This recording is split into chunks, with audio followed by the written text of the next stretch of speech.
I've always been fascinated by how engineers tackle seemingly impossible problems, and boy, do I have a story for you today.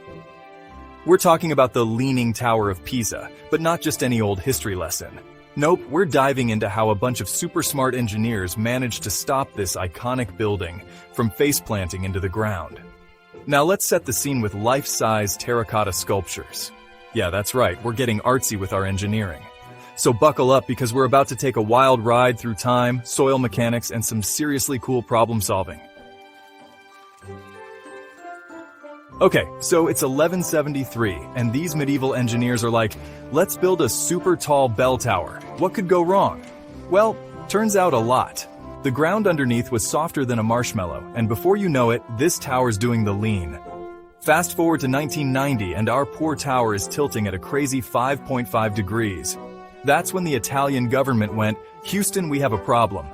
They brought in this dream team of engineers, historians, and mathematicians.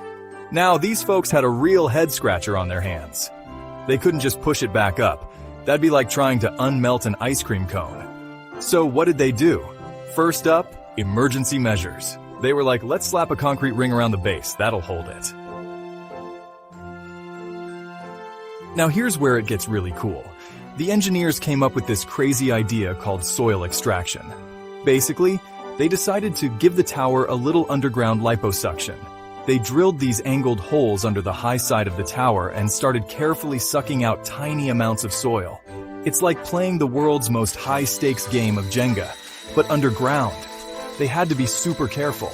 Take out too much, and boom, tower pancake. But that's not all. They also had to deal with the tower's arch-enemy, water. See, the groundwater levels on the north side would rise in winter, making the tower tilt even more. It's like the tower was doing a seasonal dance. So, these clever engineers installed a high-tech drainage system.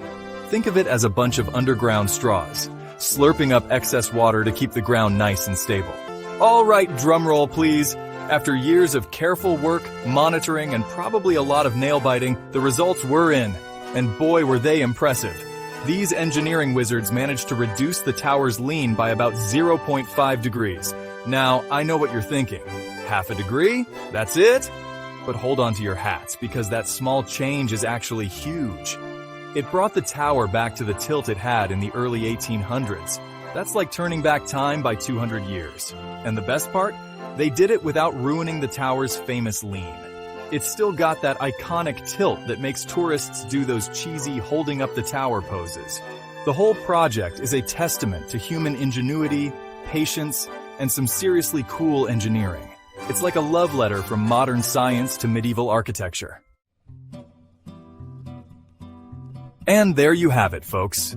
The incredible story of how modern engineering saved a medieval marvel. It's not just about preserving a building, it's about protecting a piece of human history, a symbol of both our past mistakes and our ability to fix them. The Leaning Tower of Pisa stands as a testament to human perseverance, ingenuity, and our never-ending quest to push the boundaries of what's possible. It reminds us that with enough brainpower, teamwork, and maybe a little bit of soil extraction, we can solve problems that seem impossible. So, the next time you're faced with a challenge that looks too big to handle, remember the Leaning Tower of Pisa.